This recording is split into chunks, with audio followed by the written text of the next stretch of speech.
Hi hello friends, ಎಲ್ಲರಿಗೂ ನಮ್ಮ ಅಮ್ಮನ ಅಡುಗೆಗೆ ಸ್ವಾಗತ. ನೀವೇನಾದರೂ ನಮ್ಮ ಚಾನಲ್ನ ಫಸ್ಟ್ ಟೈಮ್ ನೋಡ್ತಾ ಇದ್ದೀರಾ? ಹಾಗಾದರೆ ನಮ್ಮ ಚಾನಲ್ನ ಸಬ್ಸ್ಕ್ರೈಬ್ ಮಾಡ್ಕೊಳ್ಳಿ ಇವಾಗನೇ ಹೋಗಿ. ಹಾಗೆಯೇ ಪಕ್ಕದಲ್ಲಿ ಬರುವ ಬೆಲ್ ಐಕನ್ನ ಕ್ಲಿಕ್ ಮಾಡೋದು ಮಾತ್ರ ಮರಿಬೇಡಿ. ಇವತ್ತು ನಾನು ಒಂದು ಸಿಂಪಲ್ ಆಗಿ ಚಟ್ನಿ ಮಾಡೋದು ತೋರಿಸ್ಕೊಡ್ತಾ ಇದ್ದೀನಿ. ಎಷ್ಟು ಚೆನ್ನಾಗಿರುತ್ತೆ ಅಂದರೆ ಸೂಪರಾಗಿ ಮಾಡ್ಕೋಬೋದು.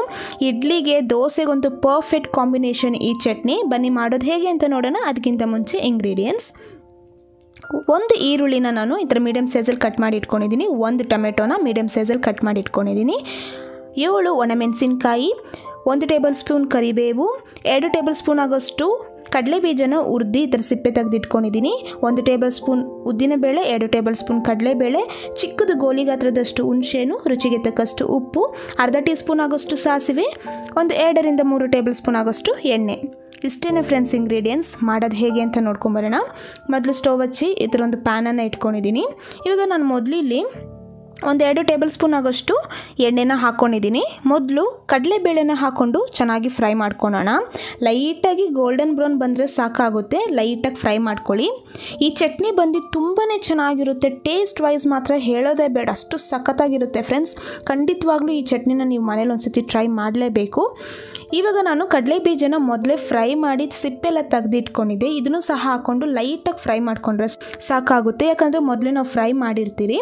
ಲೈಟಾಗಿ 1-2 ನಿಮಿಷ ಲೋ ಫ್ಲೇಮಲ್ಲಿ ಫ್ರೈ ಮಾಡ್ಕೊಂಡಿದ್ದಾದಮೇಲೆ 5 ಒಣಮೆಣಸಿನ್ಕಾಯಿನ ಹಾಕ್ಕೊಂಡಿದ್ದೀನಿ. ನಾನು ಕರೆಕ್ಟಾಗಿ 7 ಒಣಮೆಣಸಿನ್ಕಾಯಿ ತೊಗೊಂಡಿದ್ದೀನಿ. 5 ಇಲ್ಲ ಹಾಕ್ಕೊಂಡು ಇನ್ನು 2 ಒಗ್ಗರಣೆಗೆ ಹಾಕ್ಕೊತೀನಿ. ಹಾಗೆಯೇ ಇವಾಗ ಈರುಳ್ಳಿನ ಹಾಕ್ಕೊಂಡು ಫ್ರೈ ಮಾಡ್ಕೊತಾ ಇದ್ದೀನಿ. ಈರುಳ್ಳಿ ಸಹ ಚೆನ್ನಾಗಿ ಫ್ರೈ ಆಗಿ ಹಸಿ ವಾಸನೆ ಹೋಗಬೇಕು. ಅಲ್ಲಿವರೆಗೂ ನಾವು ಚೆನ್ನಾಗಿ ಫ್ರೈ ಮಾಡ್ಕೋಬೇಕಾಗುತ್ತೆ. ನೀವು ಆದಷ್ಟು ಮೀಡಿಯಮ್ ಫ್ಲೇಮ್ ಲೋ ಫ್ಲೇಮಲ್ಲಿ ಇಟ್ಕೊಂಡೆ ಫ್ರೈ ಮಾಡ್ಕೊಳ್ಳಿ. ಹೈ ಫ್ಲೇಮ್ ಕೊಡೋಕ್ಕೆ ಹೋಗಬೇಡಿ. ಇವಾಗ ಟೊಮೆಟೊನು ಸಹ ಹಾಕ್ಕೊಂಡು ಫ್ರೈ ಮಾಡ್ಕೋಬೇಕು. ಈರುಳ್ಳಿ ಟೊಮೆಟೊ ನಾನಿಲ್ಲಿ ಒಂದು ದೊಡ್ಡ ಸೈಜ್ ತೊಗೊಂಡಿದ್ದೀನಿ. ಇಲ್ಲಾಂದರೆ ನೀವು 2 ಈರುಳ್ಳಿ 2 ಟೊಮೆಟೊ ಹಾಕೋಬೋದು ಮೀಡಿಯಮ್ ಸೈಜ್ ಆದರೆ. ಇದೇ ಥರನೇ ಚೆನ್ನಾಗಿ ಫ್ರೈ ಮಾಡ್ಕೊಬೇಕಾಗುತ್ತೆ. ಟೊಮೆಟೊ ನೋಡಿದ್ರಲ್ಲ ಪೂರ್ತಿಯಾಗಿ ಈ ಥರ ಸಾಫ್ಟ್ ಆಗಬೇಕು. ಅಲ್ಲಿವರೆಗೂ ಫ್ರೈ ಮಾಡಿಕೊಂಡ್ರೆ ಸಾಕಾಗುತ್ತೆ. ಇವಾಗ ಇದೆಲ್ಲ ಚೆನ್ನಾಗಿ ಫ್ರೈ ಆಗಿದೆ. ಇವಾಗ ನಾನು ಸ್ಟವ್ ಆಫ್ ಮಾಡಿದ್ದೀನಿ. ಆಫ್ ಮಾಡಿಬಿಟ್ಟು ಈ ಥರ ಹುಣಸೆಹಣ್ಣು ಗೋಲಿ ಗಾತ್ರದಷ್ಟು ಹುಣಸೆಹಣ್ಣು ಹಾಕ್ಕೊಂಡಿದ್ದೀನಿ. ಬಿಸಿಯಲ್ಲೇ ಇದನ್ನು ಲೈಟಾಗಿ ಫ್ರೈ ಮಾಡ್ಕೋಬೇಕಾಗುತ್ತೆ. ಯಾಕಂದರೆ ಅದು ನಮಗೆ ಪೇಸ್ಟ್ ಮಾಡ್ಕೊಳೋದಕ್ಕೆ ಸಾಫ್ಟಾಗಿರುತ್ತೆ. ಇವಾಗ ಇದೆಲ್ಲ ತಣ್ಣಗಾಗಿದೆ. ನಾನು ಮಿಕ್ಸಿ ಜಾರ್ಗೆ ಹಾಕ್ಕೊತಾ ಇದ್ದೀನಿ. ಇವಾಗ ಇದನ್ನೆಲ್ಲ ಪೂರ್ತಿಯಾಗಿ ನಾನು ಎಲ್ಲನೂ ಹಾಕ್ಕೊಂಡಿದ್ದಾಗಿದೆ. ಇವಾಗ ರುಚಿಗೆ ತಕ್ಕಷ್ಟು ಉಪ್ಪನ್ನು ಹಾಕ್ಕೊತಾ ಇದ್ದೀನಿ. ನೀವಿಲ್ಲಿ ಕಲ್ಲುಪ್ಪು ಬೇಕಾದ್ರೂ ಹಾಕ್ಕೋಬೋದು. ಹಾಗೆಯೇ ಒಂದು ಸ್ವಲ್ಪ ನೀರು ಹಾಕ್ಕೊಂಡು ಚೆನ್ನಾಗಿ ಪೇಸ್ಟ್ ಮಾಡ್ಕೊಂಡು ಬರ್ತೀನಿ. ನೋಡಿದ್ರಲ್ಲ ಈ ರೀತಿ ಚೆನ್ನಾಗಿ ಪೇಸ್ಟ್ ಮಾಡ್ಕೊಂಡಿದ್ದಾಗಿದೆ. ಇವಾಗ ಚಟ್ನಿ ಇದೆಲ್ಲ ರೆಡಿಯಾಗಿದೆ. ಇದನ್ನೆಲ್ಲ ನಾನು ಸಪ್ರೇಟಾಗಿ ಒಂದು ಬೌಲ್ಗೆ ಹಾಕ್ಕೊತಾ ಇದ್ದೀನಿ. ನೋಡಿದ್ರಲ್ಲ ಈ ರೀತಿ ಹಾಕ್ಕೋಬೇಕು. ಇವಾಗ ನೀವು ಈ ರೀತಿ ನಾವು ಪೇಸ್ಟ್ ಮಾಡ್ಕೊಂಡಿದ್ದಾದಮೇಲೆ ನಿಮಗೆ ನೀರು ಯಾವ ಥರ ಬೇಕೋ ಆ ಥರ ನೋಡಿಕೊಂಡು ಮಿಕ್ಸ್ ಮಾಡ್ಕೊಳ್ಳಿ.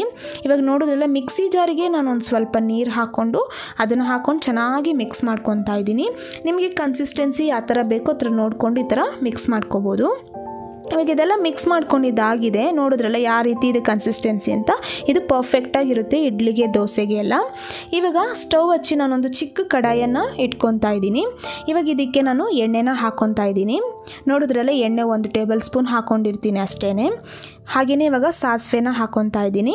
ಸಾಸಿವೆ ಎಲ್ಲ ಚೆನ್ನಾಗಿ ಈ ಥರ ಸಿಡಿದ ಮೇಲೆ ಇವಾಗ ಇದಕ್ಕೆ ನಾನು ಉದ್ದಿನ ಬೇಳೆನ ಹಾಕ್ಕೊತಾ ಇದ್ದೀನಿ. ಲೈಟಾಗಿ ಇದು ಫ್ರೈ ಆಗಬೇಕು. ಇವಾಗ ಇದೆಲ್ಲ ಲೈಟಾಗಿ ಫ್ರೈ ಆಗ್ತಾ ಇದೆ. ಈ ಟೈಮಲ್ಲಿ ಒಣಮೆಣಸಿನ್ಕಾಯಿ 2ನ ಈ ಥರ ಕಟ್ ಮಾಡಿ ಹಾಕ್ಕೊಂಡಿದ್ದೀನಿ. ಒಣಮೆಣಸಿನ್ಕಾಯಿ ಹಾಕಿದಾದ್ಮೇಲೆ ಹಾಗೆಯೇ ಕರಿಬೇವನ್ನು ಹಾಕ್ಕೊತಾ ಇದ್ದೀನಿ. ಇಷ್ಟು ಹಾಕ್ಕೊಂಡು ಲೈಟಾಗಿ ಫ್ರೈ ಮಾಡಿಕೊಂಡ್ರೆ ಒಗ್ಗರಣೆ ಎಲ್ಲ ರೆಡಿಯಾಗಿದೆ. ಇವಾಗ ಇದನ್ನು ನಾವು ಚಟ್ನಿ ರೆಡಿ ಮಾಡಿ ಇಟ್ಕೊಂಡಿದ್ನಲ್ಲ ಅದಕ್ಕೆ ಹಾಕ್ಕೊಂಬಿಟ್ರೆ ಸೂಪರಾಗಿರುವಂತಹ ಚಟ್ನಿ ರೆಡಿಯಾಗಿದೆ. ತುಂಬಾ ಚೆನ್ನಾಗಿರುತ್ತೆ. ನೀವು ಈ ಥರ ಚಟ್ನಿನ ಬ್ರೇಕ್ಫಾಸ್ಟಿಗೆ ನೀವು ದೋಸೆ ಇಡ್ಲಿ ಏನಾದ್ರು ಮಾಡಿದ್ದೀರಾ ಅಂದರೆ ಈ ಥರ ಚಟ್ನಿನ ಮಾಡ್ಕೋಬೋದು. ತುಂಬ ಸಖತ್ತಾಗಿರುತ್ತೆ. ನೋಡಿದ್ರಲ್ಲ ಯಾವ ರೀತಿ ಸಿಂಪಲ್ಲಾಗಿ ನಾವು ಮನೇಲೇ ಈ ಟೊಮೆಟೊ ಮತ್ತು ಕಡಲೆ ಬೀಜನ ಹಾಕಿ ಚಟ್ನಿ ಮಾಡೋದು ಹೇಗೆ ಅಂತ ನೋಡ್ಕೊಂಬಂದ್ರಲ್ಲ. ನೀವು ಸಹ ಮನೇಲಿ ಒಂದ್ಸತಿ ಟ್ರೈ ಮಾಡಿ. ಹೇಗೆ ಬಂತು ಅಂತ ನಿಮ್ಮ ಅನಿಸಿಕೆ ಅಭಿಪ್ರಾಯಗಳನ್ನು ಕಮೆಂಟ್ ಮೂಲಕ ತಿಳಿಸಿ. ಹಾಗೆಯೇ ಮತ್ತಷ್ಟು ಈಸಿ ರೆಸಿಪೀಸ್ಗೆ ನಮ್ಮ ಅಮ್ಮನ ಅಡುಗೆ ಚಾನಲ್ನ ಸಬ್ಸ್ಕ್ರೈಬ್ ಮಾಡ್ಕೊಳ್ಳಿ. ಹಾಗೆಯೇ ಪಕ್ಕದಲ್ಲಿ ಬರುವ ಬೆಲ್ಲೈಕನ್ನ ಕ್ಲಿಕ್ ಮಾಡೋದ್ರಿಂದ ನಾವು ಹಾಕೋ ಎಲ್ಲ ವೀಡಿಯೋಸು ನಿಮಗೆ ನೋಟಿಫಿಕೇಷನ್ ಆಗಿ ಬರುತ್ತೆ. ಇದೇ ಥರ ಈಸಿ ರೆಸಿಪೀಸ್ ಬೇಕಾದರೆ ನಮ್ಮ ಅಮ್ಮನ ಅಡುಗೆ ಚಾನಲ್ನ ಸಬ್ಸ್ಕ್ರೈಬ್ ಮಾಡ್ಕೊಳ್ಳಿ. ಹಾಗೆಯೇ ಈ ವಿಡಿಯೋ ನೋಡಿರುವ ಎಲ್ಲ ವೀಕ್ಷಕರಿಗೂ ಧನ್ಯವಾದಗಳು.